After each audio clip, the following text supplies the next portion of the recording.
बिस्मिल्लाहिर्रहमानिर्रहीम। जैसे कि आप देख रहे हैं कि वर्ल्ड कल्चर फेस्टिवल जारी है कराची में और कराची आर्ट काउंसिल में। उसकी रंगीन कलर्स जो यहाँ पे भी नुमायाँ हो रहे हैं बल्कि पूरे मुल्क में नुमायाँ हो रहे हैं। अहमद शाह साहब ने जो ये 40 मुल्कों के जितने भी आर्टिस्ट बुलाए हैं, मैं समझता हूँ कि ये आर्टिस्ट, हमारी भी बात हो रही थी, वो डिफरेंट यहाँ से परफॉर्म भी यहाँ भी करेंगे और वो डिफरेंट यूनिवर्सिटीज़ में भी जाएंगे।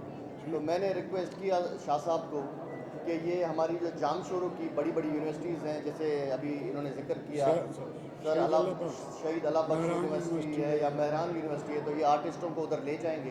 तो वहाँ पे जितने भी स्टूडेंट्स हैं उनको भी मौका मिलेगा इनसे सीखने का। तो जैसे ये देख रहे हैं यहाँ पे जो आज पेंटिंग लगी हुई है, तो यहाँ पे जो यहाँ से ट्रेनिंग ली है इन्होंने आर्ट काउंसिल से, तो बता रहे हैं कि बलूचिस्तान से भी पेंटर्स हैं, लेडीज़ हैं जो जिन्होंने किया है, जो फाइन आर्ट्स लाहौर से भी करके आए हैं। तो मैं समझता हूँ कि कराची एक पीस का मैसेज देता है पूरे मुल्क को कि जहाँ पे चारों सूबों के जो नौजवानात हैं, चाहे बच्चियाँ हों या बच्चे हों, वो यहाँ से एक अच्छा मैसेज जा रहा है कि पूरे मुल्क को इकट्ठा करने वाला कराची है।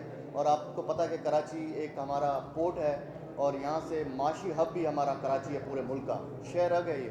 तो मैं समझता हूँ कि इस टाइप की पेंटिंग्स और ये कल्चर फेस्टिवल से मैं समझाऊँ हमारा मुल्क बहुत ज़्यादा इंशाल्लाह ताला आने वाले वक्तों में तरक्की करेगा और इस टाइप के रंग हम इंशाल्लाह पूरे मुल्क में रंग देंगे। कोई सवाल हो तो